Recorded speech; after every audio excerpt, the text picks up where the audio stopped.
ఉంటుండగా మా ఎదుగుదలను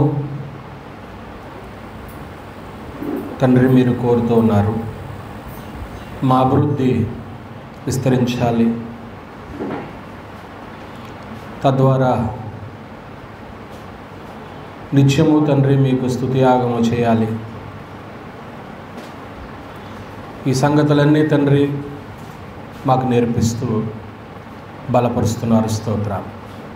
మరి కొన్ని సంగతులు ఈరోజు మేము గ్రహించగలిగే జ్ఞానాన్ని మాకు అనుగ్రహించమని వచ్చిన నీ బిడ్డలను జ్ఞాపకం చేసుకునండి. ఈ మందిరము చుట్టూ మీ కాపుదలను అనుగ్రహించండి. నిత్యము తండ్రి మమ్మల్ని తగ్గించుకుంటూ మీ నామాన్ని హెచ్చిస్తూ సమయోచితమైన జ్ఞానముతో మీ దాసులను నింపమని మా ప్రభువైన యేసుక్రీస్తు వారి పరిశుద్ధమైన నామములో ప్రార్థించి వేడుకొనుచున్నాము తండ్రి. ఆమేన్. దేవునికి స్తోత్రాలండి. ఆరాధికులుగా చేరవచ్చిన మీ అందరికీ ప్రభు పేరట వందనాలు తెలియజేస్తూ, ప్రియమైన దేవుని వర్లారా, మహోన్నతుడైన దేవుడు క్రైస్తవులకు మాత్రమే కాకోకుండా బైబిల్ చరిత్రలో బైబిల్ దేవుడు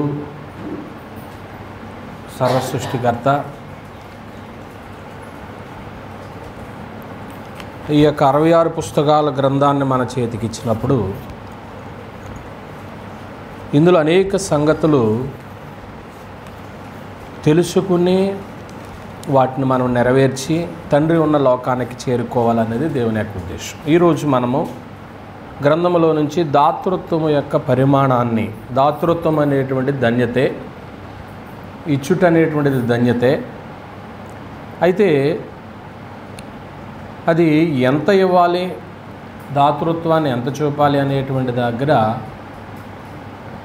సందేహాలు ఉంటాయి.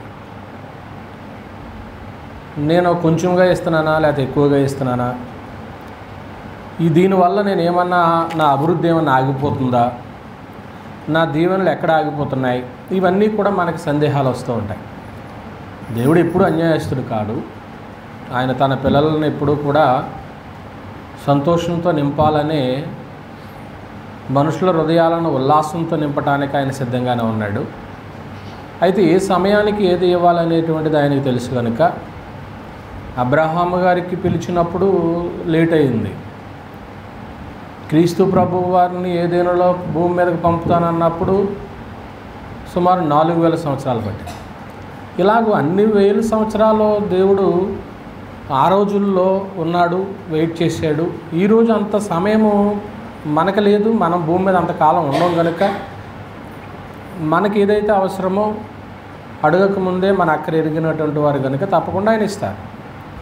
అయితే ఆ ఇచ్చేటప్పుడు అది ఇచ్చేదే మనం చూస్తున్నాం, కానీ పొందుకునేటప్పుడు ముందుగా చేయవలసినటువంటిది అక్కడే మనము కొంచెం గ్రహించలేకపోతున్నాం. అంత జ్ఞానం కూడా మనకు లేకపోతుందేమో. ఒకవేళ దీవెనలు పొందాలి అంటే కనుక ఈరోజు మనము ఈ పాఠంలో కొన్ని సంగతులు మనకు అర్థం చేసుకుంటాం. ఓకే, ఈరోజు మన పాఠం ఏంటంటే దాతృత్వం యొక్క పరిమాణం, అంటే ఎంత ఇవ్వాలి అనేది. క్రైస్తవులకు దేవుడు ఒక పరిమాణాన్ని ఇచ్చాడా, ఇవ్వలేదా? ఇది ఒక ప్రశ్నార్థకమే. ఇచ్చినప్పుడు నేరుగా ఆ వాక్యం చదువుకుంటే సరిపోద్దిగా. ఇంకా అలాంటప్పుడు ఈ పాఠం మనము మాట్లాడుకోవాల్సిన అవసరం లేదు. అయితే క్రైస్తవుల గురించి మనం ఆలోచన చేసినప్పుడు ముందుగా కొన్ని సంగతులు గ్రంథంలో నుంచి చూడబోతూ ఉంటున్నమాట అండి. క్రైస్తవులు దేవునికి కానుకగా ఎంత సమర్పించాలనేటువంటిది క్రొత్త నిబంధనలో ఒకలా మాటను అంటున్నానని మీరు నెగిటివ్గా తీసుకోవద్దు, స్పష్టంగా అయితే లేదు. ముందుగానే చెప్పాను, మీ మనసులో నెగిటివ్ పాయింట్ వద్దు. అయితే పాత నిబంధనలో ఉన్నవారు, అంటే మనకు 2 నిబంధనలు ఉన్నాయి, అసలు ఎలాగ దేవునికి ఇచ్చారు? రోమిలకు రాసిన పత్రికలో 15వ అధ్యాయము పాత నిబంధన భక్తుల గురించి చెబుతూ 4వ వచనంలో ఆయన ఏం మాట్లాడుతూ ఉన్నాడు అంటే, ఏలయనగా ఓర్పు వలనను లేఖనముల వలననియు ఆదరణ వలనను మనకు నిరీక్షణ కలుగుటకై. అంటే పూర్వమందు అనేటప్పటికీ పాత నిబంధనేగా. అంటే పాత నిబంధన యందు రాయబడిన అన్నీయు అది మాట. అంటే ఇప్పుడు వాళ్ళని మనము చూస్తూ నేర్చుకుంటే మన పరిమాణం ఎంతో మనకు తెలిసిపోద్ది అన్నమాట. అంటే పాత నిబంధన క్రింద ఉన్నటువంటి భక్తులు ఎలా చేశారో అది మనకు అవసరం ఏమండి. ఇందులో పితరుల యుగంలో 2 సాదృశ్యాలను తీసుకుందాం. పితరుల యుగం అంటే అందరికీ తెలిసిందే కదా.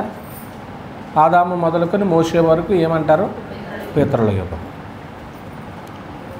పితరులు జీవించిన కాలంలో మనకు తెలిసిన ఒక భక్తుడు అబ్రహాము గారిని చూద్దాం. అబ్రహాం భక్తుడు సొదొమ పక్షంగా అబ్రహాము శత్రురాజులని హతం చేసి వచ్చుతున్నప్పుడు సర్వోన్నతుడైనటువంటి దేవుని యాజకుడైన మెల్కీసెదెకుకు అతను చేసినటువంటి ఒక దాతృత్వమును గురించి మనం చూస్తాం. ఆదికాండము 14వ అధ్యాయము.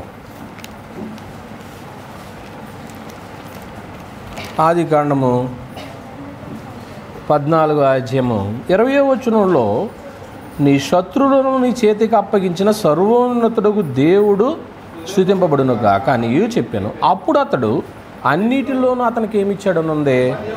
అంటే అబ్రహాము గారు మెల్కీసెదెకు అనేటువంటి సర్వోన్నతుని యొక్క దేవుని యాజకునికి, అంటే యాజకుడికి ఇచ్చాడంటే దేవునికి ఇచ్చినట్లే 10వ వంతు ఇచ్చినట్లుగా కనపడతా ఉంటుంది అన్నమాట అండి. ఇక 2వ సాదృశ్యం ఏంటంటే, ముందు అబ్రహాము గారిని చూసాము, 2వది యాకోబు గారిని మనం చూసినప్పుడు ఆదికాండము 28వ అధ్యాయంలో 28వ అధ్యాయము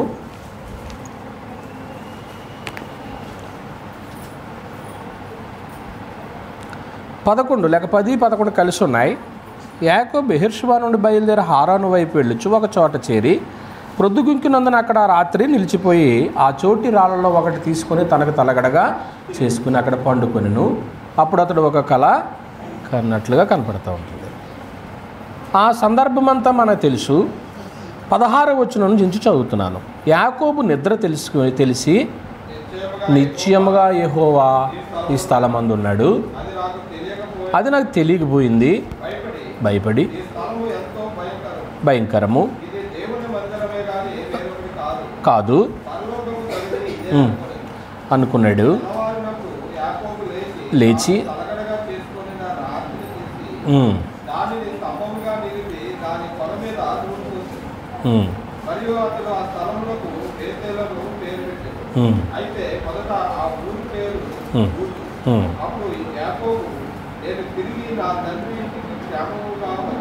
ఇక్కడి నుంచి మీరు జాగ్రత్తగానండి. దేవుడు నాకు తోడయుండి నేను వెళ్ళుచున్న ఈ మార్గములో నన్ను కాపాడి. రౌండ్ చేసుకోండి. ఆహారమును అండర్లైన్ చేసుకోండి, ధరించుకునటానికే వస్త్రమును అండర్లైన్ చేసుకోండి. ఇక్కడ అతను తిరిగి తన ప్రయాణము వెళ్ళిపోతూ ఏమంటున్నాడంటే, దేవుడు నాకు ఏమి ఇవ్వాలంటున్నాడంటే నన్ను కాపాడాలి ముందు, 2వది నాకు ఆహారం ఇవ్వాలి, 3వది నాకు ధరించుకుంటానికి వస్త్రాలను ఇవ్వాలి. ఈ 3 ఈరోజు మనకు ఉన్నాయా లేవా? మంచిది. నాకు దయచేసినట్లు యెహోవా నాకు ఏమై ఉంటాడు? దేవుడై ఉంటాడు. మరియు స్తంభముగా నేను నిలిపిన ఈ రాయి దేవుని మందిరమనును మరియు నీవు నాకు ఇచ్చి యావత్తులో. మనం కలిగి ఉన్నదంతయు కూడా మనం సంపాదించిందా దేవుడు ఇచ్చిందా? దేవుడు ఇచ్చినదే ప్రియమైన వాళ్ళారా. ఆ యాకోబు గారికి దేవుడు స్వాస్యంగా కనానుని ఇచ్చేసాడు. నీవు నాకు ఇచ్చి యావత్తులో ఏమన్నాడంటే 10వ వంతు అండర్లైన్ చేసుకోండి, 10వ వంతు నిశ్చయముగా నీకు చెల్లి. అంటే ఇప్పుడు పితరుల యుగంలో అబ్రహాము గారు మెల్కీసెదెకుకు అంటే సర్వోన్నతుడైన దేవుని యాజకుడికి ఏమి ఇచ్చినట్టుగా చూసాం? 10వ వంతు. యాకోబు గారు కూడా ఏమి ఇచ్చినట్టు చూసాం? ఏమి ఇస్తాడని మొక్కున్నాడు? 10వ వంతు ఇస్తానన్నాడు. యాకోబు గారు కూడా 10వ వంతు ఇస్తున్నారు. ఓకే, ఇక్కడ వరకు మనకి అర్థమైంది. రెండోది మోషే కాలానికి వచ్చేస్తాం. పితరుల యుగం నుంచి మోషే కాలానికి వచ్చేసాం. మోషే కాలం అంటే సీనాయి దగ్గర నుంచి ధర్మశాస్త్రం ఇచ్చిన కాడి నుంచి క్రీస్తు ప్రభు యొక్క శిలువ మరణం వరకు కూడా దాన్ని ఏ కాలం అంటాము? మోషే కాలము. ఇందులో ధర్మశాస్త్రం దేవుడు ఇచ్చాడు కనుక వాళ్ళకి అందులో తేటగా వాళ్ళ దశమ భాగాలు అర్పించవలసిందిగా ఆజ్ఞ ఇవ్వబడింది. సంఖ్యాకాండము 18వ అధ్యాయం.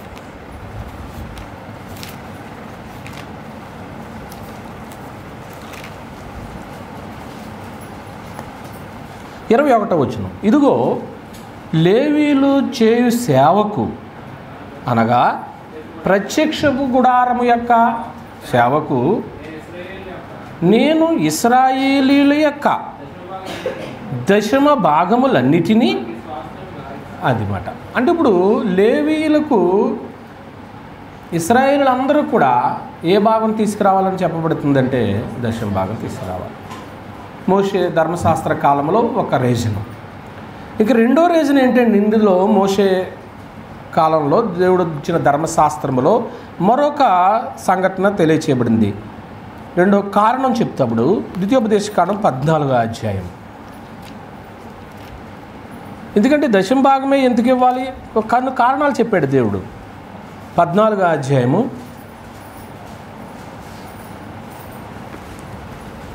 22వ వచనంలో ప్రతి సంవత్సరమున నీ విత్తనముల పంటలో దశమ భాగమును అవశ్యముగా వేరుపరచాలి. 22, 23 కూడా చదువుతున్నాము. నీ దినములన్నిటిని దేవుడిని యెహోవాకు నీవు భయపడ నేర్చుకొనున్నట్లు నీ దేవుడిని యెహోవా తన నామమునకు నివాస స్థానముగా ఏర్పరచుకున్న స్థలమున ఆయన సంధిని నీ పంటలో కానీ నీ ద్రాక్షరసంలో కానీ నీ నూనెలో కానీ 10వ వంతును నీ పశువుల్లో కానీ గొర్రె మేకలు కానీ తొలుచులు వాటిని ఏం చేయమన్నాడంటే తినాలి. అంటే అక్కడ తీసుకొని వచ్చిన భక్తులు అలాగే లేవీలు కూడా తినవచ్చు. మొత్తానికి ఏ భాగం ఇవ్వాలి? రెండో కారణం అంతే. 10వ వంతు ఇవ్వడానికి కారణం చెప్పాడు. నువ్వు దేవునికి భయపడుతున్నావా లేదా ఇచ్చే విషయంలో అనే రీజన్ చెప్పాడు. ఇంకా మూడో సంగతి ఏంటంటే అక్కడే 14వ అధ్యాయము 28వ వచనాన్ని మనం చూసినప్పుడు నీ దేవుడు యెహోవా నీవు చేయు నీ చేతి పని అంతట్లో నిన్ను ఆశీర్వదించినట్లు 3 సంవత్సరములకు ఒకసారి ఆ ఏట నీకు కలిగిన పంటలో 10వ వంతు బయటికి తెచ్చి నీ ఇంట అది దేనికి అంటున్నాడంటే నీ మధ్య పాలైనను స్వాస్యమైనను లేని దేవుడు అందరికీ ఆస్తులు ఇచ్చాడు కానీ ఎవరికి ఇవ్వలేదు ఆస్తులు? లేవీయులకు ఇవ్వలేదు, లేవీయులకు భాగం ఇవ్వలేదు. ఉందా మీ గ్రంథంలో? స్వాస్యమైనను పాలైన లేని లేవీయులను నీ ఇంటనున్న పరదేశులను తండ్రి లేని వారును విధవరాండ్లను వచ్చి ఏం చేస్తారు? కనుక 3 సంవత్సరాలకు ఒక్కసారి వచ్చినటువంటి పంటలో కూడా దశమ భాగం తీయటానికి రీజన్ చెప్పాడు. అంటే అటు సేవకులు తినొచ్చు, అక్కడ నువ్వు నీకు లేదు. అందులో తండ్రి లేని పిల్లలు విధవరాండ్లు వీళ్ళు తినటానికి అక్కడ భాగాన్ని తీసి భద్రపరచమన్నాడు. ఎన్ని రీజన్స్ చెప్పాను? 3 చెప్పాను. ఒకటి లేవీలకు స్వాస్యంగా మీరు దశమ భాగం తెమ్మన్నాడు. రెండో కారణం ఏంటి చెప్పుకున్నాము? నువ్వు దేవునికి భయపడుతున్నావు అనటానికి గుర్తుగా ఏమన్నాడు? దశమ భాగం అన్నాడు. మూడవది పరదేశులు తండ్రి లేనటువంటి వారు లేవీలు వీళ్ళందరూ నీ ఇంటికి వచ్చి ఏం చేయాలి? భోజనం చేయాలి. అంటే నీ ఇంటికి వచ్చి భోజనం చేస్తుంది నీది కాదు, అది ఆల్రెడీ దేవుడు ఒక భాగాన్ని కొందరికి ఏం చేశాడు? కేటాయించి. అప్పుడప్పుడు మనం అంటాం ఇది నీకు దేవుడు సిద్ధం చేశాడేమో అందుకే ఈ టయానికి నువ్వు వచ్చావు నువ్వు తింటున్నావు అంటాం. దేవుడు కొందరికి కొన్ని పదార్థాలను ఏం చేస్తాడు? సిద్ధం చేస్తాడు. అది వాళ్ళకే రుణం. వాళ్ళు వచ్చే వరకు కూడా దాన్ని నువ్వు తినవో వాళ్ళ కోసమే సిద్ధం చేసినట్లు ఉంటుంది. కొన్ని వస్తువులు కానివ్వండి, కొన్ని పదార్థాలు కానివ్వండి, అది ఎవరికి దేవుడు సిద్ధం చేశాడో వాళ్ళకే వెళుతుంది. ఏంటి ఎన్ని రీజన్స్ చెప్పాను? 3 చెప్పాను. ఇక 4వది ఏంటన్నట్లయితే మలాకీ గ్రంథము 3వ అధ్యాయము. మలాకి గ్రంథము 3వ అధ్యాయము 10 నుంచి మనం చూస్తే, నా మందిరములో ఆహారమునున్నట్లు మీరు ఏం తీసుకురమ్మన్నాడంటే 10వ భాగం తీసుకురండి. దేవుని మందిరములో నిలవ ఉండాలి సొమ్ము. దేవుని ఆలయములో ఆ సంపద ఉండటానికి ఎప్పుడూ కూడా ఆహారం ఉండుటకు 10వ భాగమును మీరు నా మందిరపు నిధుల్లోనికి ఏం చేయండి, తీసుకురండి. మందిరపు నిధులు అంటాం కదా. ఇప్పుడు కొన్ని చర్చిలకి కొన్ని నిధులు ఉంటాయి, కొన్ని ట్రస్టులు ఉంటాయి, ట్రస్టుల్లో కొద్దిగా ఆస్తులు ఉంటాయి. ఇదంతయు దేనికంటే కొన్ని కార్యక్రమాలు జరిగినప్పుడు అందులో నుంచి డబ్బును తీసి ఏం చేస్తారు, ఖర్చు పెడతారు. అది ఎవరి సొత్తు అంటే అది ఎవరికి సంబంధించింది కాదు, అది దేవుని సొత్తు, అది మందిరం సొత్తు. అది నీవు ఇచ్చేది దేవుని మందిరానికి కాబట్టి, సంఘానికి కాబట్టి, లేక సంస్థకు కాబట్టి ఇస్తున్నావు కనుక అది ఆహారం అనేటువంటిది రేపు పొద్దుట ఎవరో ఒకరు వస్తారు, వాళ్ళకి ఆహారం సిద్ధం చేయాలంటే ఇక్కడ నిధులు ఉండాలి. అదొక రీజన్ చెప్పాడు. ఇవి చేసిన తర్వాత ఏమంటాడో తెలుసా, ఇది అంతయు చేసి మీరు నన్ను శోధించిన ఎడల నేను ఏం చేస్తానన్నాడు, ఆకాశపు వాటిని విప్పి పట్టజాలనంత విస్తారంగా ఇవన్నీ చేసినప్పుడు నేను ఏం చేస్తానంటున్నాడంటే దీవెనలు ఇస్తాను. అంటే 4వ రీజన్ ఏం కనపడింది మనకి. ఇప్పుడు మన చర్చిలో నిధులు ఉండాలి అంటే అన్నకి ఖచ్చితంగా దేవుడు ఏం చెప్పాడు, దశమ భాగాలని ఇమ్మన్నాడు. ఇంకా 5వ రీజన్ ఏంటన్నట్లయితే అక్కడే ఉంది. మలాకి గ్రంథము 3వ అధ్యాయము 12వ వచనాన్ని మనం చూస్తే, అప్పుడు ఆనందకరమైన దేశములో మీరు ఇవన్నీ ఇచ్చిన తర్వాత ఇంకా నీకు సంతోషమేగా. దేవుడు అన్నీ ఇచ్చేసాడు అనుకోండి, మనిషి హ్యాపీయే కదా అమ్మా. ఇల్లు, బట్ట, తిండి, నువ్వు ఆశించింది అన్నీ ఇచ్చేసాడు అనుకో. యాకోబు గారు ఆ రోజు అడిగింది అదేనా, ఇంకేమైనా అడిగాడా? ఏమడిగాడు, తండ్రి నన్ను కాపాడు, తినటానికి ఏమియ్యి, ఆహారం ధరించుకుంటానికి ఏమియ్యి, వస్తాను, ఇది నాకు ఇస్తే చాలు, నీకేమి ఇస్తాను, నేను 10వ వంతు ఇస్తాను అన్నాడు. యాకోబు అదే అడిగాడు. యాకోబుకి దేవుడు ఏమైనా లోడ్ చేశాడా? చేయలేదు. ఇశ్రాయేలుకి ధర్మశాస్త్రం వచ్చిన తర్వాత వాళ్ళకి ఖచ్చితంగా ఎందుకు చెప్పాడు అంటే, నేను అందరికీ 11 గోత్రాల వారికి కూడా ఆస్తిని పంచాను, కానీ లేవీ గోత్రానికి నేను స్వాస్థ్యం ఇవ్వలేదు, మీరు తీసుకొచ్చి ఇవ్వండి వాళ్ళకే. 11 గోత్రాల వాళ్ళు 10వ వంతు తెచ్చారనుకోండి, లేవీలకి ఎక్కువైపోద్దా తక్కువ అవుద్దా? అసలు ఉన్నవారికి అందరికంటే ఎక్కువైపోతుంది. అదొక రీజన్ చెప్పాడు. రెండోది, నువ్వు దేవుడికి భయపడుతున్నావా లేదా అనటానికి నువ్వు ఖచ్చితంగా తీసుకురావాలి. అమ్మో దేవుడి భాగం దేవునికి ఇవ్వాలనేటువంటి భయం ఉంటుంది. మూడోది మనం ఏం చూసాము అంటే, నీ ఇంటిలో ఉన్నటువంటి భాగం అంతా కూడా నీది కాదు. అందులో 3 సంవత్సరాలకు ఒక్కసారి నువ్వు సమకూర్చింది తండ్రి లేని వాళ్ళకో, విధవరాండ్లకో, ఏమండి దిక్కులేని పిల్లలకో, లేవీలు, వీళ్ళు తినటానికి సొమ్ము ఏం చేయాలి, నువ్వు ఆ 3 సంవత్సరాలకు ఒకసారి వచ్చినటువంటి పంటల దశమ భాగాన్ని తీయాలి. ఇంకా 5వ రీజన్ ఏం చెప్పుకున్నామంటే, గ్రంథాన్ని బట్టి నీవు ఇవన్నీ చేసిన తర్వాత దేవునికి సమృద్ధినిచ్చేస్తాడు. ఈ సమృద్ధినిచ్చినప్పుడు చుట్టూ ఉన్నటువంటి అన్యజనులు ఏమంటారు అంటే, అబ్బా వీళ్ళ దేవుడు ఎంత గొప్పోడండి అని ఇక్కడ నిన్ను అప్రిషియేట్ చేస్తారో, దేవునికి ఘనత తీసుకొస్తారు. అసలు వీళ్ళకి ఏమీ లేకపోయినా కానీ వీళ్ళు ఎంతకెంత దీవించబడుతున్నారో ఈ సీక్రెట్ తెలియదు. ఏంటి ఆ రహస్యం? ఇదిగో నువ్వు పై 4 భాగాలు చేసుకుంటూ వస్తున్నావు కాబట్టి అన్యజనుల ఎదుట దేవుడు నిన్ను శ్లాఘించటానికి, నిన్ను గణపరచటానికి నువ్వు హెచ్చించబడుతున్నావో దేవునికి ఘనత తీసుకొస్తున్నావు.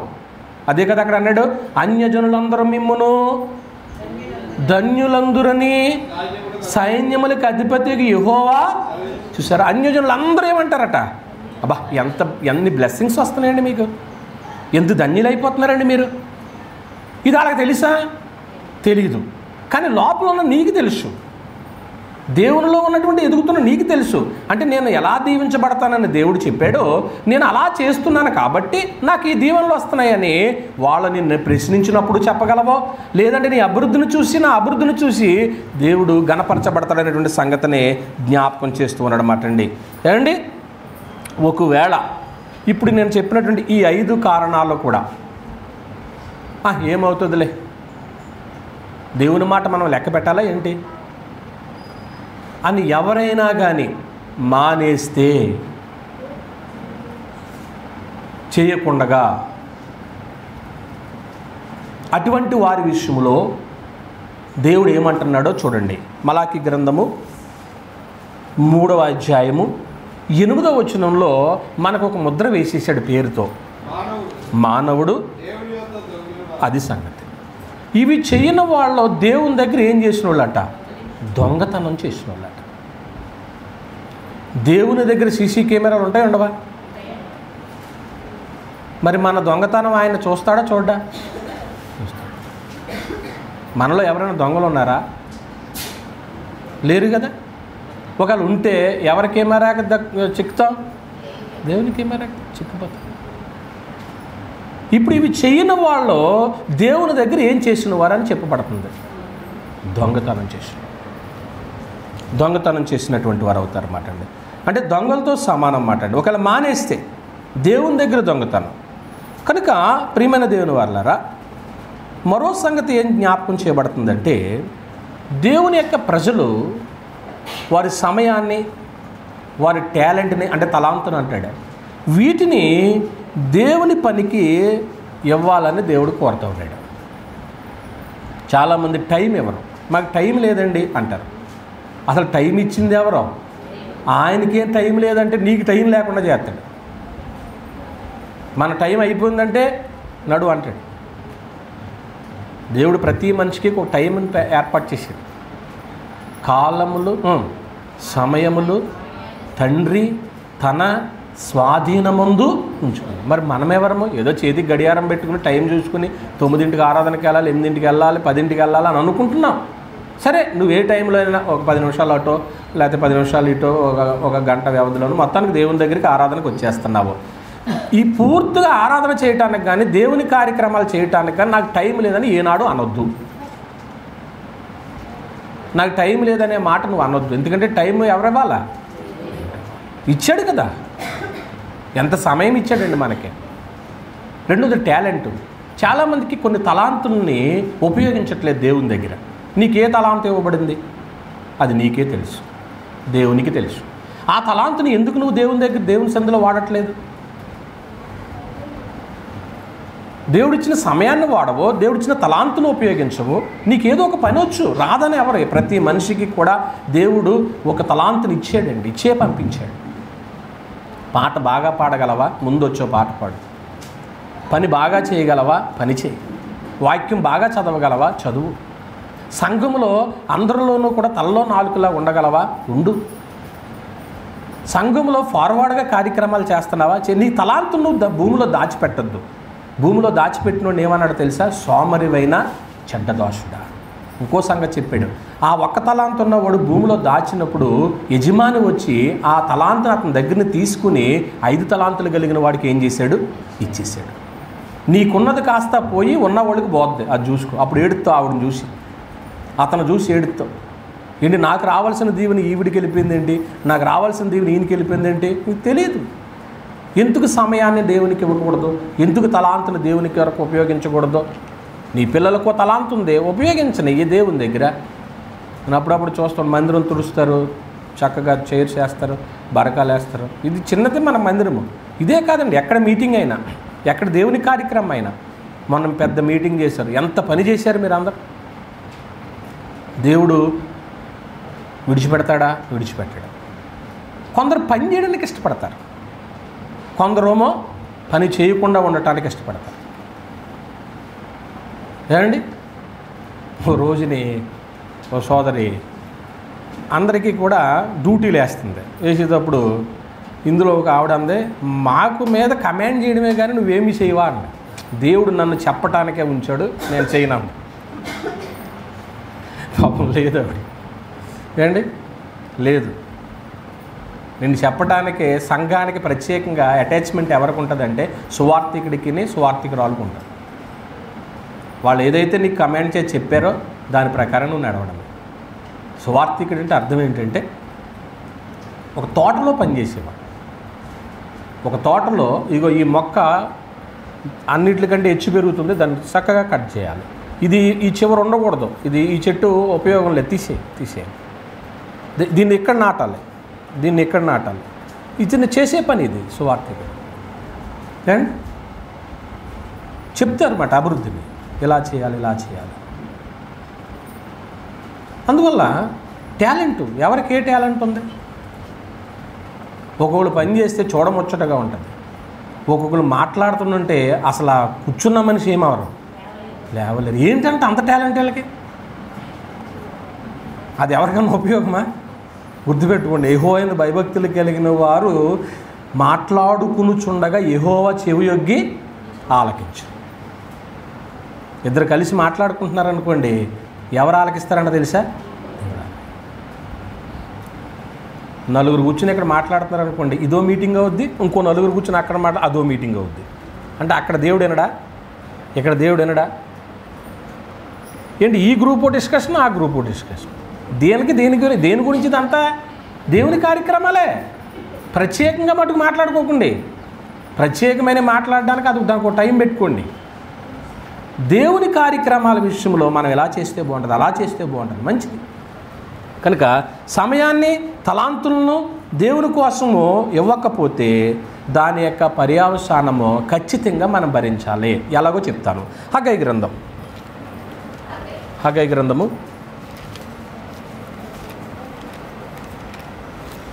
తీసుకున్నారా? ఏ బుక్ తర్వాత? Zephaniah. Very good. Page number ఎంత చెప్పావమ్మా? 775 తీసుకున్నారా? మంచిది. 4వ వచనానికి వచ్చేసాం. ఈ మందిరము, అదిగోండి, ఈ మందిరము పాడై ఉండగా, అంటే ఇశ్రాయేలు ప్రజలు బబులోను చెరకు వెళ్ళి వాళ్ళు తిరిగి వచ్చేసారు, వాళ్ళు విడుదల పొందారు. వాళ్ళు యెరూషలేమును తిరిగి స్వతంత్రించుకున్నటువంటి కాలంలో ఎప్పుడైతే వాళ్ళు అన్నీ కూడా చక్కగా పరిస్థితులు ఏర్పడ్డాయో, మాకేం పర్వాలేదు, మేము 70 సంవత్సరాల చెరలో ఉన్నాము, తిరిగి మళ్ళీ చెరలో నుంచి ఏమైపోయాం, బయటికి వచ్చేసాము. ఇప్పుడు చెరలో నుంచి బయటకు వచ్చారు అంటే మంచి జరిగిందా, చెడ్డ జరిగిందా? శ్రమల్లో నుంచి బయటకు వచ్చారంటే మేలే జరిగినట్లుగా. ఇప్పుడు ఆ మేలు జరిగిన తర్వాత దేవుని మందిరాన్ని ఏం చేసేసారు? నిర్లక్ష్యం చేసేసారు. వాళ్ళకి మేలు జరిగిన తర్వాత దేవుని మందిరాన్ని ఏం చేశారట? నిర్లక్ష్యం. ఎందుకంటే వాళ్ళు చెరకెళ్ళిపోయిన తర్వాత ఆ బబులోను రాజు వచ్చి దేవుని మందిరాన్ని పాడు చేశాడు, అందులో ఉన్న సొత్తును పట్టిపోయాడు. తిరిగి మరలా దేవుడు ఏం చేశాడంటే వాళ్ళ ప్రాంతాలకు దేవుడు వాళ్ళని ఏం చేశాడు? రప్పించేశాడు, వాళ్ళకి మంచి గృహాలు ఇచ్చేసాడు. మందిరం విషయంలో వీళ్ళ నిర్లక్ష్యం చేస్తున్నారు. అప్పుడు ఏం జరిగిందో చూస్తున్నాడు అన్నమాట. చదువుతున్నాము. ఈ మందిరం పాడై ఉండగా మీరు సరంబి వేసిన ఇండ్లలో నివసించుటకు, చూసారా, మందిరం పరిస్థితి బాగోలేదట, ఏళ్ళ మట్టుకు నిశ్చింతగా ఎందులో ఉన్నారన్నాడు? అంటే మంచి గృహాల్లో ఉన్నారు. నిజంగా దేవుని మహాకృపను బట్టి ఏదో ఒకరిద్దరికి తప్ప మిగిలినటువంటి వారందరూ కూడా మంచి మంచి గృహాలు ఉన్నాయా లేదా? ఉన్నాయి. మీకు కూడా మంచి గృహాలు కావాలంటే మీ సమయాన్ని, మీ తలాంతుని దేవుని కోసం ఉపయోగించండి. భూమి మీద ప్రతి మనిషికి ఒక గృహం కావాలి. ఏమండి? భౌతికమైనటువంటి గృహం అంటాం దాన్ని. ప్రియమైన దేవుని వారలారా, వీళ్ళు ఏం చేశారంటే నిర్లక్ష్యం చేశారు. ఇప్పుడు ఆ నిర్లక్ష్యం చేసిన తర్వాత 6వ వచనం వరకు చదివేశారా? చదవలేదా? కాబట్టి సైన్యములకు అధిపతికి యెహోవా సెలవిచ్చిందేమనగా, మీ ప్రవర్తన గురించి ఆలోచించుకునుడి, మీరు విస్తారముగా విత్తునను. కారణం చెప్పండి. మందిరం నిర్లక్ష్యం. మందిరం పని అంటే ఎవరు ఎలా ఉండొద్దు, నిర్లక్ష్యం అండ్ చెప్పారనుకో, పెద్దలు రంగారావు గారు ఈ పని చేయాలన్నారనుకో, చేశాను. లేదా ఎవరో బాలకృష్ణ, శ్రీ మాస్టర్ ఎవరో ఈ పని చేయాలన్నారనుకో, వెంటనే చేయాలి. నిర్లక్ష్యం. లేదా మన స్థానిక స్త్రీలు ఉంటారు, సునీతో లేదా విజయ వరాలు, ఎవరైనా సంథింగ్ ఈ పని చేయాలన్నారనుకోండి, నిర్లక్ష్యం చేయాలి. దాన్ని ఖచ్చితంగా దాని పర్యవసానం మనం అనుభవిస్తాం. నాకు ఈ డ్యూటీ చేసావా, తప్పకుండా నేను చేస్తాను. చూడండి ఎంత చక్కగా చెప్పాడు. మీరు విస్తారంగా ఇచ్చినా కానీ ఏమవుతుంది అన్నాడు? కొంచెమే పండింది. భోజనము చేయుచున్నాను. అబ్బా ఉన్నది. ఆగుకున్నది.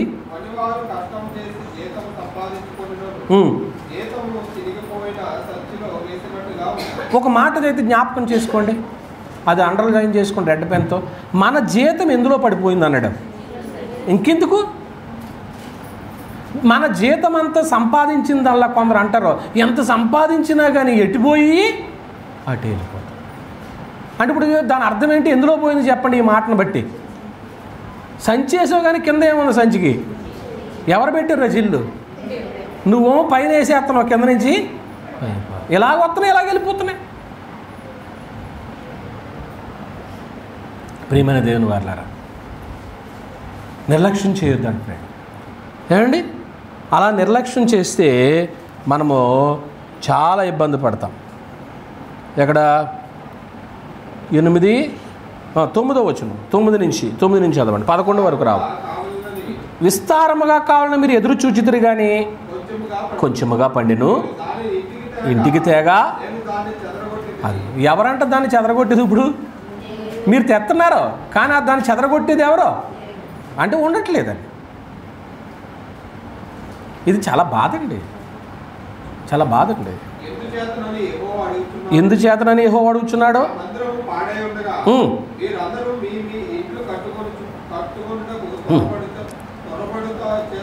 అదండి. అంటే ఇప్పుడు ఇంత ఇలా ఎందుకు జరుగుతుంది చెప్పండి? ఒక మాటలో చెప్పాలంటే దేవుని మందిరాన్ని, దేవుని పని వీళ్ళు ఏం చేశారు? నిర్లక్ష్యం చేశారు. వాళ్ళ సమయం లేదన్నారు. రెండోది, వాళ్ళ తలాంతును ఎవరికి ఉపయోగించట్లేదు, వేరే వేరే వాటికి ఉపయోగిస్తున్నారు. అందువల్ల ప్రియమైన దేవుని వారలారా, సమయము తలాంతును కూడా దేవునికి ఇవ్వకపోతే దాని యొక్క పర్యవసానం భరించవలసి ఉంటుంది. పాత నిబంధన కింద ఉన్నటువంటి దేవుని ప్రజల విషయంలో మరి ఇలా జరిగినప్పుడు కొత్త నిబంధన కింద ఉన్నటువంటి క్రైస్తవుల పరిస్థితి ఏంటి? ఈవేళ మనము క్రొత్త నిబంధన క్రైస్తవులం, వారు పాత నిబంధన ఇశ్రాయేలీలు. వాళ్ళకే చాలా సీరియస్ మ్యాటర్గా ఉంది. మరి ఇప్పుడు కొత్త నిబంధన కింద ఉన్నటువంటి మన జీవితాల్లో ఏమండి, వాళ్ళకన్నా మనం ఏమన్నా తక్కువ? వాళ్ళకంటే ఎక్కువ బాధ్యత మనం కలిగి ఉన్నాం కదండి. చూద్దాం, ద్వితీయోపదేశకాండము 5వ అధ్యాయం. ద్వితీయోపదేశకాండము 5వ అధ్యాయము మొదటి నుంచి మనం చూసినప్పుడు, మొదటి నుంచి 3 వచనాలు రాసేసుకోండి. మోషే ఇశ్రాయేలునందరిని పిలిపించి ఇట్లని, ఇశ్రాయేలులారా, మీరు మీ వినికిడులో నేడు చెప్పుచున్న కట్టడలు విధులను విని వాటిని నేర్చుకుని వాటిని ఏం చేయండి? అనుసరించి మన దేవుడైన యెహోవా హోరేబులో మనతో నిబంధన చేసెను. యెహోవా మన పితరులతో కాదు, నేడు ఇక్కడ సజీవులమై ఉన్నటువంటి మనతోనే ఏం చేశాడు? ఈ నిబంధన చేశాడు. అంటే ఇశ్రాయేలీలు ధర్మశాస్త్రం అనేటువంటి నిబంధన కింద వాళ్ళు ఉన్నారు. ఆ నిబంధనను ఇప్పుడు వాళ్ళు ఏం చేయాలి? గైకొనాలి, ఆచరించాలి. దాన్ని ఆచరించకపోతే ప్రమాదం. ఇప్పుడు దాకా మనం చూసినవన్నీ కూడా ఆజ్ఞల్లో ఉన్నాయా లేదా పొడి మాటలు అయ్యి? బైబిల్లో దేవుడు లిఖితం చేసినయే. ధర్మశాస్త్రంలో దేవుడు ఇచ్చినటువంటిది ఒక ఆజ్ఞ అది. మరి ఇప్పుడు ఈ ఆజ్ఞను వాళ్ళు చేయలేకపోతున్నప్పుడు నిబంధనను ఏం చేసిన వాళ్ళు అవుతారు? అతిక్రమించిన వాళ్ళు అవుతారు కదా. ఇప్పుడు నిబంధనను అతిక్రమించినప్పుడు ఖచ్చితంగా దానికి తగినటువంటి పర్యవసానాన్ని ఏం చేయాలి? వాళ్ళు అనుభవించాలి కదా. ఏమండి, లేవీకాండం 18వ అధ్యాయం.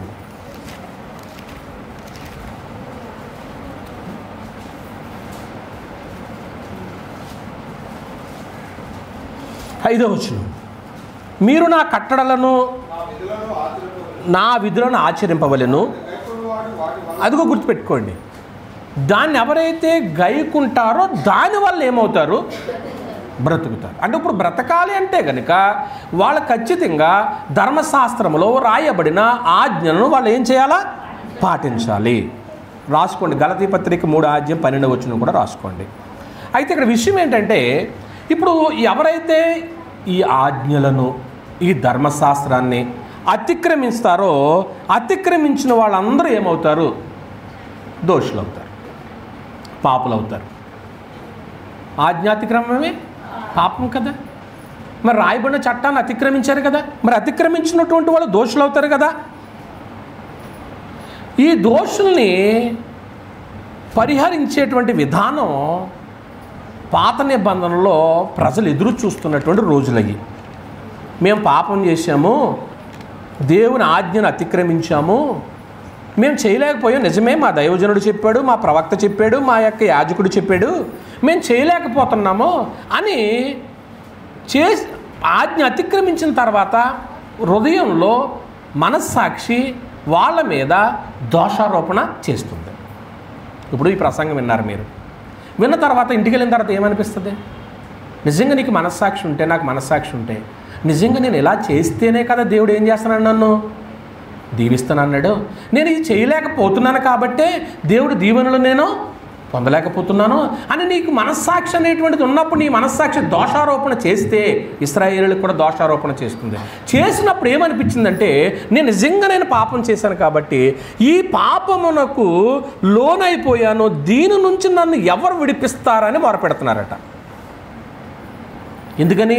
ఆల్రెడీ వాళ్ళు ఏం చేశారు? ఆజ్ఞను అతిక్రమించారు కాబట్టి. మరి అతిక్రమించినప్పుడు దేవుని దీవెనలు బ్రేక్ అయిపోతాయి కాబట్టి నేను ఇట్టి మరణాన్ని నుంచి నేను నిజంగా పాపం చేశాను, దీని నుంచి నన్ను ఎవరు విడిపిస్తారో అని వాళ్ళు ఎదురు చూస్తున్నారు. రోమిలికి రాసిన పత్రిక 7వ అధ్యాయం, రోమిలికి రాసిన పత్రిక 7వ అధ్యాయము 14.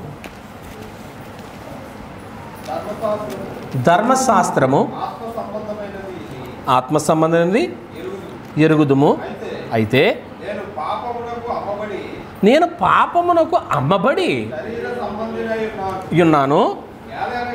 రైట్, ఆ సంగతులన్నీ మీరు చదువుకోండి. 24వ వచనానికి వచ్చేసిన తర్వాత అదిగో అంటున్నాడు చూడండి. ఎందుకని? నేను ఆజ్ఞను అతిక్రమించాను కాబట్టి, దోషినయ్యాను కాబట్టి నేనెంత అంటే చేశాక తెలిసిందా? మరి దేవుడు ముందుగా వాళ్ళ చట్టంలో రాయలేదా? రాశారు. చెప్పలేదా? యాజకుడు చెప్పాడు. కానీ వీళ్ళు చేయలేదేంటి అంటే ఏం చేశారు? నిర్లక్ష్యం చేశారు. చేసిన తర్వాత ఇప్పుడు వీళ్ళ ఏడుపు ఎలాగుందో చెప్పండి. అయ్యో ఇట్టి మరణమునకు ఎంత దౌర్భాగ్యుడును, ఇట్టి మరణమునకు లోనగు శరీరము నుండి. అంటే ఇప్పుడు నువ్వు చేద్దామన్నా కానీ శరీరమే ఏం చేస్తుంది నిన్ను? శరీరం అంటే ఏంటో తెలుసా? శరీరం అంటే మీ శరీరం అనుకోకండి. రక్తమాంసములు దేవుని రాజ్యాన్ని ఏం చేయమన్నాడు? దాని అర్థం ఏంటంటే రక్తమాంసాలు అంటే వీటిని అనుకోకండి. రక్తమాంసాలు అంటే ఇంకో మాట చెప్పండి. రక్తమాంసాలంటే రక్తమాంసాలు రిలేషన్స్ అండి. అంటే బాంధవ్యాలు. అంటే నువ్వు దేవుని కోసం చేస్తానంటే నీ భర్త ఆటంకం, నీ భార్య ఆటంకం, పిల్లల ఆటంకం, వెనకాల ఉన్న వాళ్ళు ఆటంకం. వాళ్ళందరూ శరీర సంబంధులే. మా పిన్ని వద్దందండి, మా అక్క వద్దందండి, మా బావ వద్దన్నాడండి, లేకపోతే మా చెల్లి వద్దందండి, లేకపోతే మా పెదనాయన వద్దన్నాడండి. ఇటువంటి ఆటంకాలు ఉంటాయి ఉండవా? వాళ్ళ పాపం చేసేది నువ్వా? మాట ఆళ్ళదే, చేసింది ఎవరు? నువ్వే చేస్తున్నావు. ఇట్టి మరణమునకు లోనగు శరీరము నుంచి నన్ను ఎవరో విడిపిస్తారు, చేసిస్తారు. పాపం పాత నిబంధన కింద ఉన్నటువంటి వాళ్ళు పాపం చేస్తే ఇవాళ క్రొత్త నిబంధన కింద ఉన్నటువంటి వాళ్ళు కూడా దేవుని విషయంలో ఆజ్ఞ నెరవేర్చలేనటువంటి వారుగా కనపడుతూ ఉన్నారు. ప్రియమైన దేవుని వాళ్ళారు. ఏమండి, ధర్మశాస్త్రంలో 10వ భాగం యొక్క విలువను మనం చూసాము. ఇప్పుడు విషయానికి వస్తుంటున్నాను. ఒక వచనాన్ని చదివేసి నేను అక్కడికి వెళ్తాను. గలతీయులకు రాసిన పత్రిక 3వ అధ్యాయం. గలతీయులకు రాసిన పత్రిక 3వ అధ్యాయము 10వ వచనము చదువుతున్నాము. ధర్మశాస్త్రము విధించిన క్రియలకు సంబంధులు అందరూ ఏమై ఉన్నారు అన్నాడు. అంతే. అంటే ఇప్పుడు వీళ్ళందరూ ఏం చేసిన వాళ్ళు అయ్యారు? ఇప్పుడు శాపం చేశారు. ఒక మాటలో మీకు చెప్పాలి అంటే ఈరోజు మన పాఠం ఏంటి అనుకున్నాం? దాతృత్వం. ఈ దాతృత్వం విషయంలో ఎంత పరిమాణం అయితే ఇవ్వాలో, క్వాంటిటీ అంటాడు కదా, ఇవ్వాలో అది ఇవ్వనోళ్ళు ఇప్పుడు ఏమయ్యారు? ఈ మాటను బట్టి శాపగ్రస్తులయ్యారు. రైట్. ఇప్పుడు మన దగ్గరికి వస్తున్నాం. ఇప్పుడు దాకా మనం చూసింది ఎవరినే? పాత నిబంధన కింద ఉన్నటువంటి ఇశ్రాయేలుని చూసాము. ఇప్పుడు వాళ్ళు చేయలేనప్పుడు ఖచ్చితంగా వాళ్ళు దేనికి లోనయ్యారు? అసలు వాళ్ళకున్న దీవెనలు కూడా ఎక్కువే, వాళ్ళకున్న ఆశీర్వాదాలు ఎక్కువే. అది చేయనప్పుడు వాళ్ళు శాపానికి లోనయ్యారు. ఇప్పుడు క్రొత్త నిబంధన క్రిందకు వచ్చిన తర్వాత క్రొత్త నిబంధన క్రింద మనం ఆలోచన చేస్తే ఇది ధర్మశాస్త్రం వంటిది కాదు. ఇక్కడి నుంచి జాగ్రత్తగా పరిశీలించండి. ఇది ధర్మశాస్త్రం వంటిది కాదు. ఇర్మియా గ్రంథం 31వ అధ్యాయం. ఇర్మియా గ్రంథము 31వ అధ్యాయము 31 నుంచి వస్తున్నాం. ఇదిగో నేను ఇశ్రాయేలు వారితోను యూదా వారితోను క్రొత్త నిబంధన చేయు దినములు వచ్చుచున్నవి. ఇదే యెహోవా వాక్కు. అది ఐగుప్తులో నుండి వారిని రప్పించుటకై వారిని నేను చేయపట్టుకున్న దినమున కాదు. అదండి. అంటే ఇప్పుడు ఇది ఏ నిబంధన వంటిది కాదు, పాత నిబంధన వంటిది కాదు. ఓకేనా? ఇప్పుడు పాత నిబంధనలో వాళ్ళు ఖచ్చితంగా ధర్మశాస్త్ర ప్రకారంగా ఇవ్వనోళ్ళు ఏం చేసినట్లుగా చెప్పింది గ్రంథం, పాపం చేశారు. ఇప్పుడు దానికంటే ఇది క్రొత్తది. దీన్ని ఏమంటాడు అంటే జీవమునిచ్చు ఆత్మ యొక్క నియమము క్రొత్త నిబంధన మరీ శ్రేష్టమైనది, మరీ ఎక్కువైనది అన్నాడు దీన్ని. మరి ఇంత శ్రేష్టమైనటువంటి ఈ నిబంధన కింద క్రైస్తవులకు ఈ ఆజ్ఞ ఇవ్వబడింది. ఏమండి? ఒక మాట మనం చదువుకుని అన్నాను కదా, ఆ మాట చదువుతాను. హెబ్రీయులకు రాసిన పత్రిక 8వ అధ్యాయం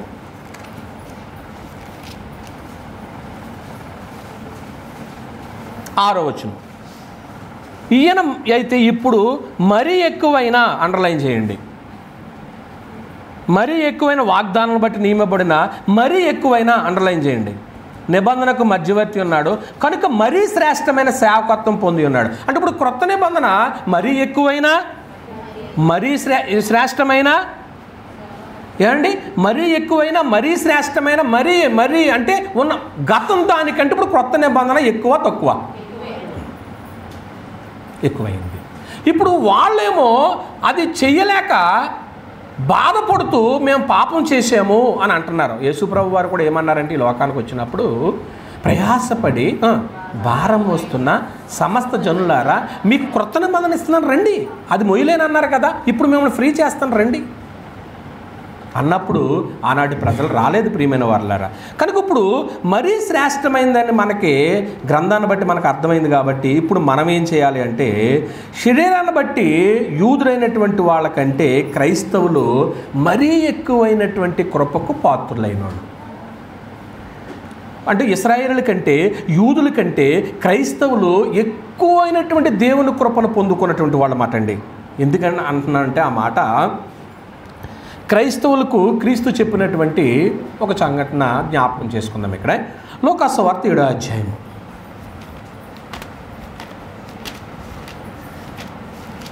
లూకాసు వార్త 7వ అధ్యాయము తీసుకున్నారా?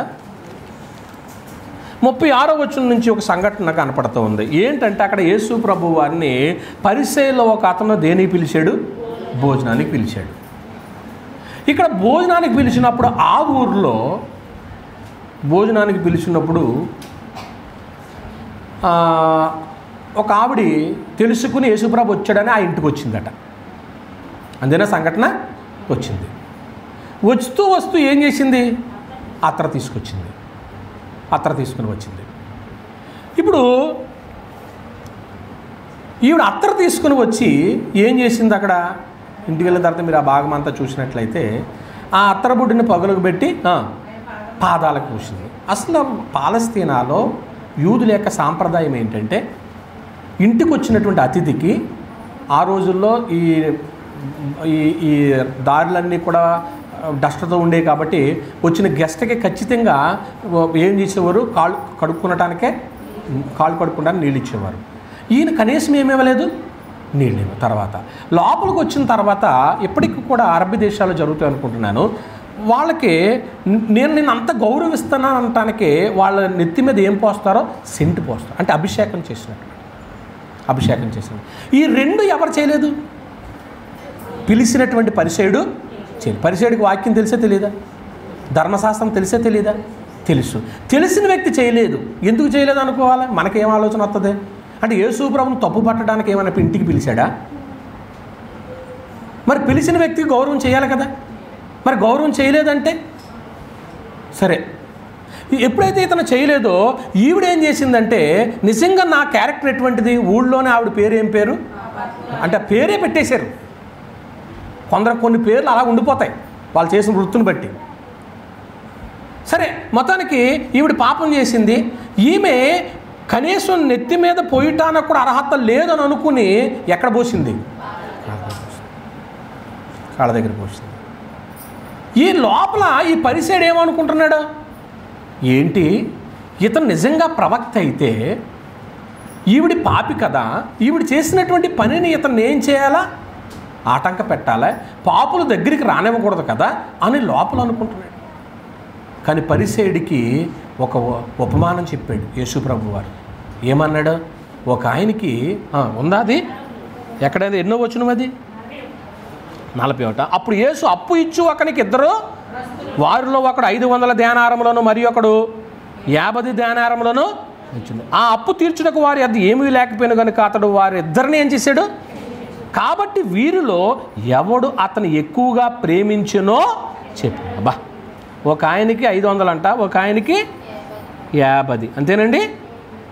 మరి ఇప్పుడు ఇద్దరిని క్షమించారంటే ఎవరిని ఎక్కువ క్షమించినట్లు? ఎక్కువ అప్పు ఉన్న వాళ్ళని క్షమించాడు, తక్కువ అప్పు ఉన్న వాళ్ళని క్షమించేసాడు. ఇప్పుడు ఎవరిని ఎక్కువ క్షమించినట్లు అనేది గ్రంథం చెబుతుంది.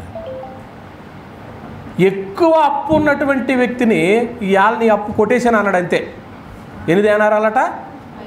500 దేనారాలు. అమ్మయ్య అనుకున్నాడు. ఇంకొక ఆయనకి తక్కువ, ఇతను అప్పును కూడా ఎక్కువ. ఎవరిని ప్రేమించినట్లు ఇప్పుడు? అంతేనా? ఇక్కడ మీకు ఏమర్థమవుతుందంటే, గుర్తుపెట్టుకోండి, పరిసయ్యుడేమో ధర్మశాస్త్రానికి సంబంధించిన వ్యక్తి, ఈ పాపాత్ముడైన స్త్రీ దేనికి సంబంధించిన వ్యక్తి? కొత్త నిబంధనకు సంబంధించిన. అంటే ఇప్పుడు కొత్త నిబంధన కింద ఉన్నటువంటి వాళ్ళని ఎక్కువ ప్రేమించడం లేదా? నా మాటలు అర్థం అవ్వలేదు అనుకోండి మీకు. ప్రేమించి ఆమె పాపములన్నిటిని ఏం చేశాడు? అబ్బా, అంటే నువ్వు పాత నిబంధన క్రింద ఆలోచిస్తున్నావు కానీ, నేను దశంభాగమైన ఆలోచిస్తున్నావు కానీ, నువ్వు కొత్త నిబంధన దగ్గరికి వచ్చేసేటప్పటికి నిన్ను నన్ను దేవుడు ఎంత ఎక్కువగా ప్రేమించడనే సంగతిని ఆలోచించలేకపోతున్నాం. అక్కడతోనే ఆగిపోతున్నమాట మనం. ప్రభు చాలా శ్రేష్టమైనటువంటి సంగతిని చెప్పాడు ప్రియమైన దేవుని వారలారా. అందుకే దీన్ని ఏమంటాడు అంటే, కొరింథీయులకు రాసిన 2వ పత్రిక 8వ అధ్యాయము, కొరింథీయులకు 2వ పత్రిక 8వ అధ్యాయం 12వ వచనం ఒకసారి చదవండి. లేదా ఉంటే చేసుకోండి. మొదట అదండి, ఒకడు సిద్ధమైన మనస్సు కలిగి ఉంటే శక్తికి మించి కాదు కానీ కలిమి కొలదియే ఇచ్చినది ఏమవుద్ది అన్నాడు. అది ప్రీతికరం అంటే శ్రేయస్కరం, ఇష్టం. నిజంగా సిద్ధమైన మనసు. ఇప్పుడు ఆ అమ్మాయికి ఏ మనసు ఉందనుకోవాలా? ఏం పేరు అన్నారు? కానీ గొప్ప మాట అంటాడు కదా, ఆమె విస్తారముగా ప్రేమించను కనుక ఆమె విస్తార పాపములు ఏం చేయబడ్డాయి అంటే, ఇప్పుడు దీని అర్థం ఏంటి? పాత నిబంధన కింద ఉన్నటువంటి వాళ్ళు ఒక ఆజ్ఞ మీరితే అక్కడతోనే. ఇప్పుడు మనం కొత్త నిబంధనకి వచ్చిన తర్వాత మనం అందరము అపరాధములు పాపములము, కానీ దేవుడు మన విస్తారంగా ఏం చేశాడు? ప్రేమించి మన పాపాలను ఏం చేశాడు? క్షమించాడే. ఇప్పుడు వాళ్ళ ధన్యులా మనం ధన్యులమా? ఇశ్రాయేలు ధన్యులా మనం ధన్యులమా? మనమే ధన్యులు. అందుకే మరీ శ్రేష్టమైన నిబంధన మనకి ఇచ్చేసాడు ఆయన. ఇప్పుడు నీకు నాకు కూడా ఏ మనసు ఉండాలంటున్నాడంటే, ఇవ్వటానికి ఎటువంటి మనసు అన్నాడు? సిద్ధమైన మనసు అన్నాడు మాట అండి. శక్తికి మించి కాదు, కలిమి కొలదియే ఏం చేయాలన్నాడు. అంటే కలిమి అంటే సంపద కదండి. అంటే మన సంపద కొలది మనం ఏం చేయాలంటే దేవునికి ఇవ్వాలి. ఉదాహరణకి ముందు లైన్లో 2 ఉన్నారు. వీళ్ళిద్దరు సంపద రోజుకి 100 రూపాయలు అనుకోండి, వాళ్ళు అంతవరకే ఇస్తారు. వెనక లైన్లో కూర్చున్నారు, వాళ్ళకి రోజుకి సంపాదన 500 అనుకోండి, వాళ్ళ తగ్గట్టే ఇవ్వాలా లేదా? ఇవ్వాలండి. కలిమి కొలది ఇచ్చినది ఏమవుద్ది అన్నాడు. ఇప్పుడు ఈవిడ 10 రూపాయలు ఇచ్చిందన్నాడు, వెనకాల ఉన్నటువంటి వ్యక్తి కూడా 10 రూపాయలు అనుకోండి, ఈవిడ 100 ఇచ్చారని నువ్వు 100 అనుకోండి, అది దేవుడు యాక్సెప్టబుల్లా? కాదు. క్రొత్త నిబంధన ఇక్కడ అందుకే మనకి పర్టికులర్గా చెప్తూ ఉందన్నమాట అండి. దీన్ని మనము గ్రంథంలో నుంచి మనం ఎలా చూడొచ్చు అంటే ముగింపుకు వచ్చేస్తున్నాము. ముగింపుకు వచ్చే సందర్భంలో మన దాతృత్వము ఎలా ఉండాలంటున్నాడంటే ఎక్కడ ఆగిపోకూడదు. ఆ మాట రాసుకోండి. మన దాతృత్వం ఎక్కడ ఆగిపోకూడదు? దశమ భాగం దగ్గర ఆగిపోకూడదు. అది సంగతి. మూడో సంగతి, మొట్టమొదట పితరుల యుగంలో వాళ్ళు ఇచ్చారని చెప్పుకున్నాం. రెండోది మోషే యుగంలో లా ఇచ్చినప్పుడు ఆ లాలో ఏమి చెప్పాడు? దశమ భాగం ఇమ్మని చెప్పుకున్నాము. ఈ దశమ భాగం గురించి సంగతులన్నీ మీకు చెప్పుకుంటూ వచ్చి దానికంటే శ్రేష్టమైన భాగాన్ని ఇవ్వటానికి ఇంత హిస్టరీ చెప్పవలసి వచ్చింది మీకు. ఇప్పుడు క్రైస్తవులు కూడా ఎక్కడ ఆగిపోతున్నారు? అక్కడ ఆగిపోతున్నారు. నేను దేవుడికి దశమ భాగం ఇస్తున్నాను, ఇంకెందుకు? ఇచ్చేవాళ్ళు ఉంటే దేవుని స్తోత్రం. ఒక నువ్వు అక్కడ ఆగిపోతున్నావా? ఈ పాఠం నీకేనేమో ఒకవేళ. అసలు నీకు దశమ భాగం ఇవ్వడమే అలవాట్లేదా? నీ సమయము నీ తలాంతును దేవునికి ఇవ్వట్లేదా? ఉన్నది దాన్ని కూడా తీసేస్తాడు దేవుడు. దాని పర్యవసానం అనుభవించాలి ఎవరమైనా. ముగింపులో మనం ఏమో జ్ఞాపకం చేసుకుంటున్నామంటే ఇప్పుడు అక్కడ ఆగిపోకూడదు. క్రైస్తవులు ఎక్కడ ఆగిపోకూడదు? దశమ దగ్గర ఆగిపోకూడదు అన్నమాట అండి. దశమ భాగానికి మరి మనం ఆగిపోతున్నప్పుడు దాన్ని ఎలా సిద్ధపడాలి అనే సంగతిలో మనం ఒకటి ఆలోచించేద్దాం. మార్కు సువార్త 12వ అధ్యాయం. మార్కు సువార్త 12వ అధ్యాయము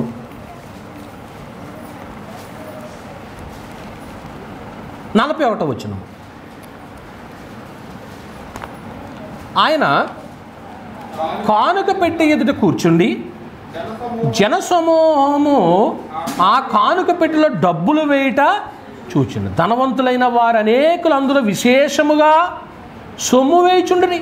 ఒక బీద విధవరాలు వచ్చి 2 కాసులు వేయగా ఆయన తన శిష్యులను చూచి కానుక పెట్టెలో డబ్బులు వేసిన వారందరికంటే ఈ బీద విధవరాలు ఎక్కువ వేసినని మీతో నిశ్చయముగా చెప్పుచున్నారు. వారందరూ తమ కలిగిన సమృద్ధిలో నుండి వేసిరి, కానీ ఈమె తన లేమిలో తనకు కలిగినదంతయు అనగా తన జీవనమంతయు వేసినని చెప్పాను. ఇక్కడ ఒక సత్యాన్ని ప్రభువైన యేసుక్రీస్తు వారు మనకు తెలియజేస్తున్నారు. రాసుకోండి. అసలు మనకున్నది ఎంత, మనం ఇచ్చింది ఎంత? మనకున్నది ఎంత, మనం ఇచ్చింది ఎంత? దాని మీదే దాతృత్వం యొక్క పరిమాణం ఆధారపడి ఉంటుంది. దీన్ని ఏమంటారంటే క్వాలిటీ మాట. దాతృత్వం యొక్క పరిమాణం దేని మీద ఆధారపడి ఉంటుందంటే దాన్ని ఏమన్నాను? మనకు ఉన్నది ఎంత, మనం ఇచ్చింది ఎంత. ఇక్కడ ఇప్పుడు ఏం చేసింది? 2 కాసులను తెచ్చింది. ఎవరో? వేద విధవరాలు అన్నమాట అండి. అధికంగా ఇచ్చిన వాళ్ళు కూడా ఉన్నారు, అక్కడ లేరా? ఇప్పుడు 2 కాసులు ఇచ్చిన ఆమెను చూసి అధికంగా ఇచ్చిన వాళ్ళు అసూయ పడవచ్చా? లేకపోతే ఆమెను చూసి ఈవిడ ఎంత ఇచ్చిందని ఇలా గర్వంగా ఉండి ఆమెను తక్కువగా చూడొచ్చా? నమ్మట అర్థం అవ్వలేదు మీకు? చూడకూడదు. ఆవిడ కలిగింది ఇచ్చిందన్నమాట అండి. ఇప్పుడు ఈ 2 కాసులు ఇచ్చినటువంటి ఈమెను ఈనాడు క్రైస్తవులు సాదృశ్యంగా తీసుకుంటున్నారు. ఏమండి, ఆ రోజు ఆవిడ కానుక పెట్టి దగ్గర ఎన్ని ఇచ్చింది? 2 కాసులు ఇచ్చింది. నేను అంతగానే ఎత్తున్నా, నేను విధవరాలనే కదా. అంటే ఆమెను నువ్వు సాదృశ్యంగా తీసుకుంటున్నావంటే నీకు ఇచ్చే మనసు ఉందనా లేదనా? నీ పిసినితనాన్ని దాచిపెట్టుకుని ఆమెను సాదృశ్యంగా ఏం చేస్తున్నావు? తీసుకుంటున్నావు. కానీ 2 కాసులు అయితే కదా. అక్కడ ఎందుకు అన్నాడంటే ప్రభు చెప్తాను, వాళ్ళు తమకు కలిగినంత ఏం చేశారు? కలిగిన దాంట్లో కొంచెం వేశారు. ఈవిడ ఏం చేసింది? జీవనమంతయు వేసేసింది అన్నాడు. అంటే ఆమెకున్న ఎన్ని కాసులు? 2. దాన్ని గ్రీకులో ఏమంటాడు అంటే 2 లెఫ్టాలు అన్నాడన్నమాట అండి. అంటే 2 నాణేలు. ఆ రోజు ఒక చిన్ని నాణేలు ఉండేమాట, రాగి నాణేలు. అంటే ఇప్పుడు దగ్గర ఉన్న ఎన్ని నాణేలు? 2 నాణేలు. ఇప్పుడు రేపటికి చెప్పండి, ఒక నాణ్యాన్ని ఏం చేసుకోవచ్చు ఆవిడ దగ్గర? గొప్ప మాట. కానీ ఆ ఒక్క నాణ్యాన్ని కూడా ఏం చేయలేదు. మనమైతే ఏం చేస్తాం?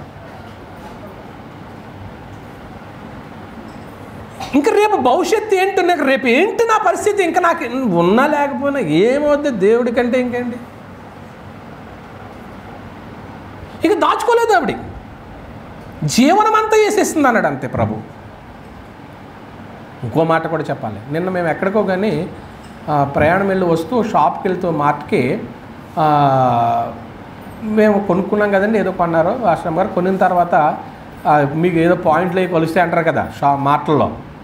సరే మరి ఏం కలవంటే అప్పుడు ఆవిడ అంటుంది 200 రూపాయలు మించితేనే కానీ ఏం కలవంట అంటే 200 రూపాయలు లోపే కొన్నమాట. దీని అర్థం ఏంటంటే పాలస్తీనాలో ఆ రోజుల్లో యూదులు కనీసం 2 కాసులు ఇస్తే అది పరిగణలోకే రాదు. ఈ మాట చదివినప్పుడు నాకు చాలా బాధ వేసింది. కనీసం పరిగణలోనికి కూడా లేనటువంటి స్థితి ఆవిడ దగ్గరుంటే ఇచ్చినప్పుడు జీవనమంతా ఇచ్చేసింది కాబట్టి ఆ కానుకను దేవుడు యాక్సెప్ట్ చేశాడా లేదా? మరి నీ దగ్గర ఉండి ప్రియమైన దేవుని వాళ్ళారా, ఈరోజు మన పాఠం ఏంటనుకున్నా అది మాట్లాడండి ఏమండి. తన కోసం కనీసం ఒకటి కూడా ఉంచుకోలేదనే మాట నాకు చాలా బాధేసింది. కనీసం ఒక్కటి కూడా ఉంచుకో. ఒక్కొక్కళ్ళండి వాళ్ళ మనసు ఏంటో తెలవదండి, వాళ్ళకంటూ ఏది దాచుకోవాలి, ఇచ్చేస్తూనే ఉంటారు. దాతృత్వం తిను, ధరించుకో, కలిగి ఉండు ఏమండి. అవసరమైతే దీని గురించి మరో పాఠాన్ని సిద్ధం చేయాలనుకుంటున్నాను. చూద్దాం.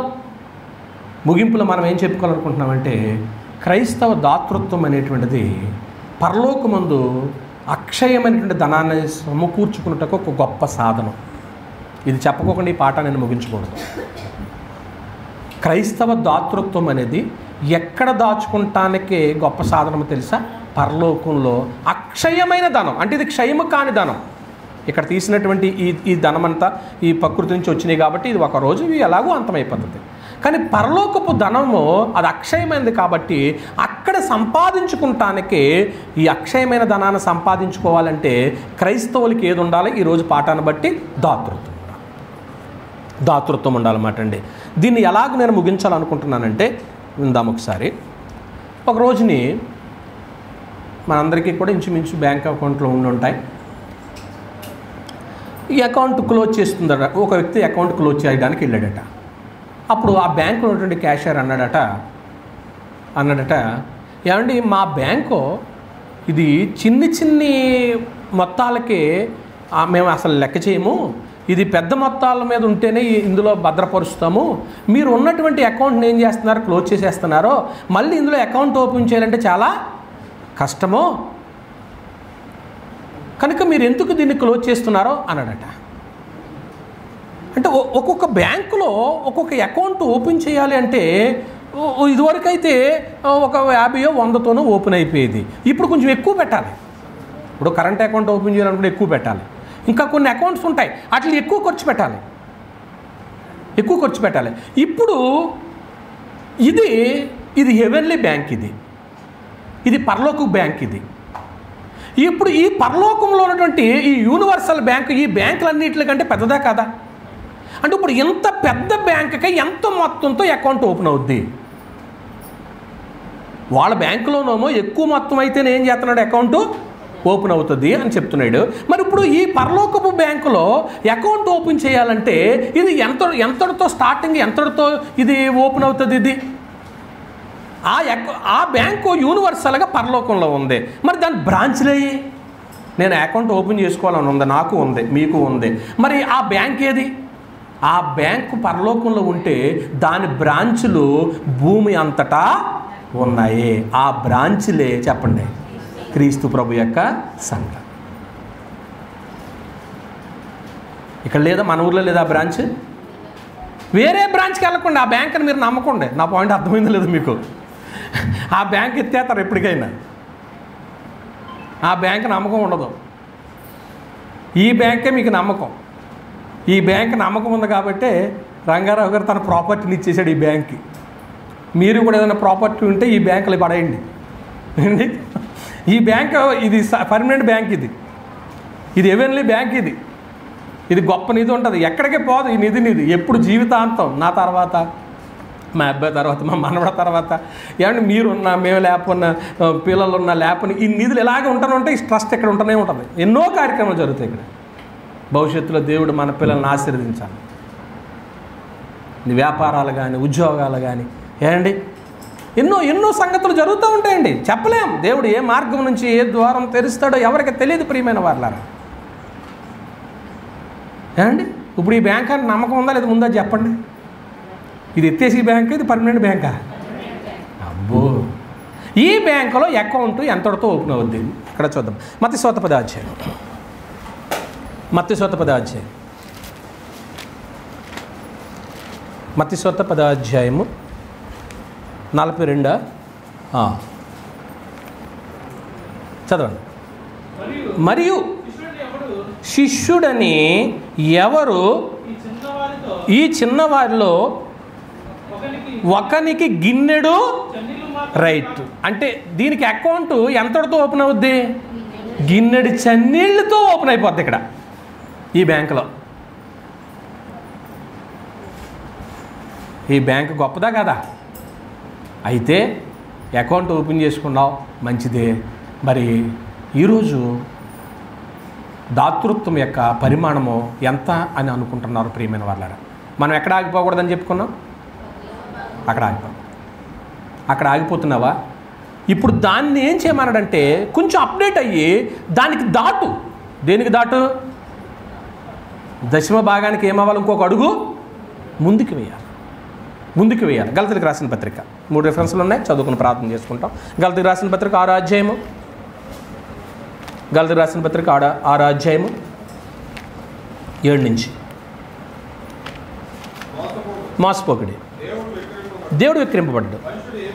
గుర్తుపెట్టుకో, మనుషుడు ఏమి విత్తునో ఆ పంటనే కోయును. ఎలాగనగా చాలండి, నువ్వేమి విత్తుతావో అదే పంట కోస్తావు. నువ్వు ఎంతైతే ఇస్తున్నావో అంతే. అకౌంట్ అయితే గిన్నెడు చన్నీళ్ళతో ఓపెన్ అవుద్ది, కానీ అందులో నువ్వు చేయవలసింది ఇంకా అనేకమైనటువంటివి ఉన్నాయి. ఇంకా ఎన్నో నిధులు దాచుకోవచ్చు. నువ్వు చేసిన దాన్ని బట్టే ఉంటుంది. ఇక్కడ నువ్వు ఏం విత్తుతావో అదే కోస్తావు అన్నాడు. కొరింథీయులకు రాసిన 2వ పత్రిక 9వ అధ్యాయము 6వ వచనము. కొంచెముగా విత్తువాడు అంటే నువ్వు బ్యాంకులో ఎంత దాచుకుంటున్నావో, నీ దాతృత్వ పరిమాణం ఎంతో. కొంచెముగా విత్తువాడు కొంచెముగా పంట కోయును, సమృద్ధిగా విత్తువాడు సమృద్ధిగా పంట. ఎక్కువ ఇచ్చే కొలదే ఎక్కువ ఇస్తూనే ఉంటాడు అంటండి దేవుడు. ఇస్తూనే ఉంటాడు ప్రియమైన వాళ్ళారా. చివరగా సామెతల గ్రంథము 11వ అధ్యాయం, సామెతల గ్రంథము 11వ అధ్యాయము 24వ వచనాన్ని మనం చదువుకుంటున్నాం.